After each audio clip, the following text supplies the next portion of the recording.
Hello' viewers, আজি পৃথিৱীৰ best motivational story এটাৰ বিষয়ে আলোচনা কৰিম। অনুগ্ৰহ কৰি ভিডিঅ'টো স্কিপ নকৰি চাব আৰু যদি এতিয়ালৈ আমাৰ এই চেনেলটো ছাবস্ক্ৰাইব কৰা নাই তেন্তে এতিয়াই প্লিজ লাইক শ্বেয়াৰ আৰু ছাবস্ক্ৰাইব কৰিব যাতে আমি নতুন ভিডিঅ' বনোৱাত প্ৰেৰণা পাওঁ। হেল্ল' দোস্ত, পৃথিৱীত প্ৰত্যেকেই সফল হ'ব বিচাৰে, কিন্তু প্ৰকৃতিয়ে দিয়া টেলেঞ্চি আৰু একুৱাৰ্ড নলেজ লাভ কৰিও বহুতে ব্যৰ্থ হয়।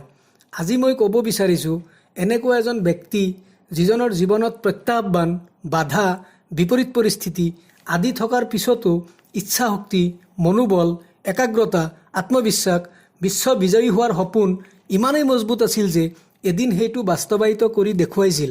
ব্যক্তিজনৰ নাম হ'ল কেৰলি টেকাক্স, যাৰ জন্ম হৈছিল হাংগেৰীত 1910 চনৰ 21 জানুৱাৰীত।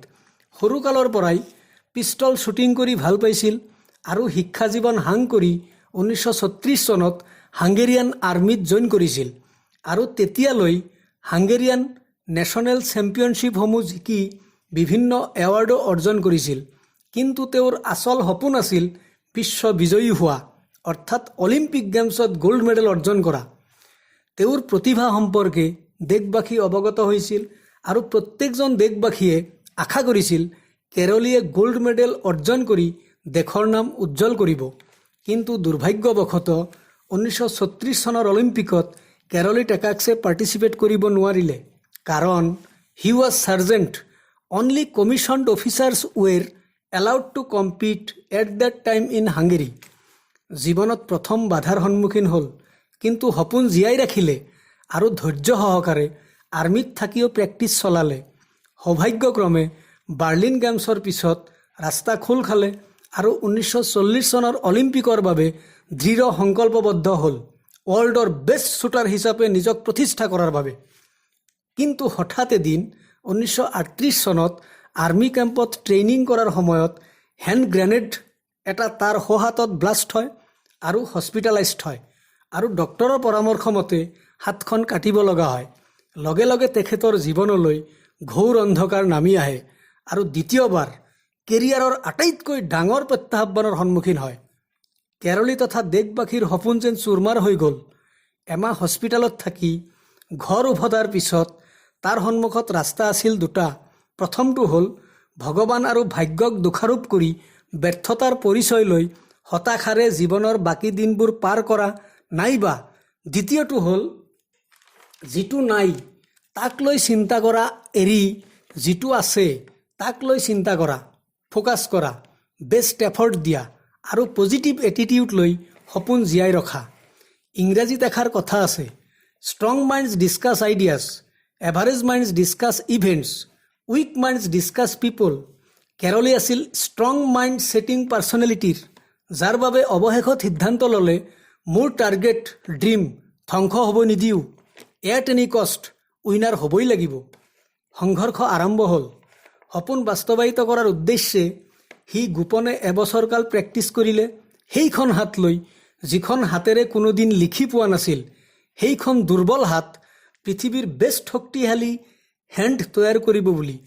প্ৰথম অৱস্থাত যথেষ্ট অসুবিধা আৰু কষ্ট হৈছিল, কিন্তু মানুহজন ইমানেই ডেডিকেটেড আছিল যে ঠিক এবছৰৰ পিছত 1939 চনত Hungary national champion shooting competition অনুষ্ঠিত হয় আৰু সকলোকে আচম্বিত কৰি তাত গৈ উপস্থিত হয়। অন্য প্ৰতিযোগীসকলে তাক চাই সমবেদনা জ্ঞাপন কৰে আৰু কয়, আমাক অভিনন্দন দিব আহিছে নেকি? উত্তৰত কেৰলীয়ে কয়, ন', ৰেডি হোৱা, মই তোমালোকৰ লগত প্ৰতিযোগিতা কৰিম। সকলো অবাক হৈ যায়। প্ৰতিযোগিতাত বাকীবিলাকে শক্তিশালী বেষ্ট হেণ্ডেৰে কম্পিট কৰিছিল, কিন্তু অৱশেষত জিকিছিল the one and only left handed man Karoly. বন্ধুসকলে সুধিলে, কেনেকৈ এখন হাতেৰে গোপনে প্ৰেক্টিছ কৰি জিকিলা? উত্তৰত ক'লে, মানুহক জনাই প্ৰেক্টিছ কৰিলে মোক এনকাৰেজ নকৰে, ডিছকাৰেজহে কৰিব। ইয়াৰ উপৰি ধৈৰ্য আৰু ইচ্ছাশক্তিৰ ফলত আজি দুৰ্বল একমাত্ৰ হাতখনক ষ্ট্ৰং হেণ্ড তৈয়াৰ কৰিছোঁ। কেৰলি তথা দেশবাসীৰ সপোন আকৌ জাগি উঠিল 1940 চনৰ অলিম্পিক লৈ। কিন্তু নিয়তিৰ কি খেলা! Due to second world war Olympic game cancel হ'ল। কেৰলিৰ সপোন আকৌ বাধাগ্ৰস্ত হ'ল। হতাশ নহৈ সমস্ত ফ'কাছ কৰিলে 1944 চনৰ অলিম্পিক লৈ। কিন্তু দুৰ্ভাগ্য তাৰ পিছ এৰা নাছিল, কাৰণ ছেকেণ্ড ৱৰ্ল্ড ৱাৰৰ বাবে আকৌ অলিম্পিক গেম কেঞ্চেল হয়। কিন্তু সপোন ধৰি ৰাখি সম্পূৰ্ণ ফ'কাছ কৰিলে আকৌ 1948ৰ অলিম্পিক গেমছলৈ। তাৰ বাবে পূৰ্ণোদ্যমে প্ৰেক্টিছ জাৰি ৰাখিলে। কিন্তু সেই সময়ত তাৰ সন্মুখত এটা ডাঙৰ প্ৰত্যাহ্বান আছিল, সেইটো হ'ল বয়স।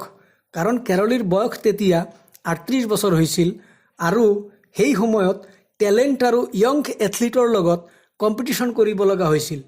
কিন্তু সি পিছুৱাই অহা নাছিল, কাৰণ ইচ্ছা শক্তি, কঠোৰ পৰিশ্ৰম আৰু আত্মবিশ্বাসে তাক অদম্য সাহসী বনাইছিল। অৱশেষত ধৈৰ্যৰ অন্ত পৰিল আৰু 1948 চনৰ অলিম্পিকৰ সেই দিনটো আহিল। তেতিয়া পৃথিৱীৰ বেষ্ট শ্বুটাৰ হিচাপে খ্যাত আৰ্জেণ্টিনাৰ কাৰ্লোছ ভেলেণ্টিয়ে কেৰলীক সমবেদনা জ্ঞাপন কৰিলে আৰু সুধিলে, কিয় আহিছা ইয়াত? উত্তৰত কেৰলীয়ে ক'লে, I am here to learn how to become a world champion. প্ৰতিযোগিতা আৰম্ভ হ'ল। আন প্ৰতিযোগীয়ে নিজৰ শক্তিশালী বেষ্ট হেণ্ডেৰে কম্পিট কৰিলে আৰু কেৰলীয়ে অনলি লেফ্ট হেণ্ডেৰে কম্পিট কৰি বিশ্বৰ সকলোকে হৰুৱাই 25 metre rapid fire pistol shooting কম্পিটিশ্যনত গ'ল্ড মেডেল অৰ্জন কৰিলে আৰু গোটেই বিশ্ববাসীয়ে তাক হিৰো হিচাপে অভিনন্দন জ্ঞাপন কৰিলে। কাৰ্লোছ ভেলেণ্টিয়ে তাক কংগ্ৰেচুলেট কৰিলে আৰু ক'লে, ফ্ৰেণ্ড, বহুত শিকিছা। কিন্তু কেৰলী ইয়াতেই ক্ষান্ত নহৈ আকৌ সপোন ৰচিলে 1952 চনৰ অলিম্পিক লৈ আৰু সম্পূৰ্ণ প্ৰস্তুতি চলালে। ইংৰাজীত এষাৰ কথা আছে, real winners don't stop until the last day of দিয়াৰ লাইফ। 1952 চনৰ অলিম্পিকৰ সেই দিনটো আকৌ আহিল আৰু কনজিকিউটিভ 2 টাইমছ গ'ল্ড মেডেল অৰ্জন কৰি পৃথিৱীত ইতিহাস ৰচিলে the one and only handed man Karoly টেকাক্সে। কাৰ্লোছ ভেলেণ্টিয়ে আকৌ কংগ্ৰেচুলেট কৰিলে আৰু ক'লে, you have learned more than enough, now it's time to teach me. Dear friends, হিন্দীত এষাৰ কথা আছে, সংঘৰ্ষ के समय आदमी अकेला होता है, लेकिन सफलता के बाद दुनिया उसके साथ होते हैं। লুজাৰ বা ব্যৰ্থজনৰ হাজাৰটা বাহানা বা এক্সকিউজেছ থাকে, কিন্তু উইনাৰ বা সফল ব্যক্তিৰ এটাই ৰিজন থাকে, সেইটো হ'ল হাউ টু উইন। কেৰলীৰ ডিকশ্যনাৰীত ইম্পচিবল শব্দ নাই। তেওঁৰ মতে আই এম পচিবল। ইংৰাজীত এষাৰ কথা আছে, winners always search for a solution but losers always search for an excuse. পৃথিৱীয়ে কেৰলীক গ'ল্ড মেডেল উইনাৰ হিচাপে নাজানে। মানুহে জানে এখন হাত হেৰুৱাই বিকলাংগ হৈ বাওঁ হাতেৰে কেনেকৈ গ'ল্ড মেডেল অৰ্জন কৰিলে। হেল্ল' ভিউৱাৰ্ছ, গল্পটোৰ পৰা প্ৰাপ্য শিক্ষা হ'ল, প্ৰত্যেকজন মানুহৰ টাৰ্গেট, গ'ল, ড্ৰিম স্পষ্ট হ'ব লাগে। যিকোনো প্ৰত্যাহ্বানক মোকাবিলা কৰিব লাগে। প্ৰকৃতিয়ে আমাক যিখিনি দিছে তাক লৈ ফ'কাছ কৰিব লাগে আৰু যি দিয়া নাই তাক লৈ ভাবি সময় নষ্ট কৰিব নালাগে। সফলতা অৰ্জন কৰাৰ আগতে বহুতে হাঁহিব, আণ্ডাৰ এষ্টিমেট কৰিব, কিন্তু সফলতাৰ পিছত সকলোৱে কংগ্ৰেচুলেট কৰিব। ফিজিকেলি চেলেঞ্জড ব্যক্তি এজনে যদি জিৰোৰ পৰা হিৰো হ'ব পাৰে, তেন্তে আমি ফিজিকেলি চাউণ্ড ব্যক্তিসকলে কিয় নোৱাৰিম? দোস্তো, জিতেগা वही जो जिंदगी में कुछ करके दिखाएगा। So dear guys, always be positive, think positive and do positive. লগতে কামটোৰ প্ৰতি ইণ্টাৰেষ্টেড, কমিটেড আৰু ৰিপিটেড হৈ হাইষ্ট ৱৰ্ক এথিক্সত কাম কৰিলে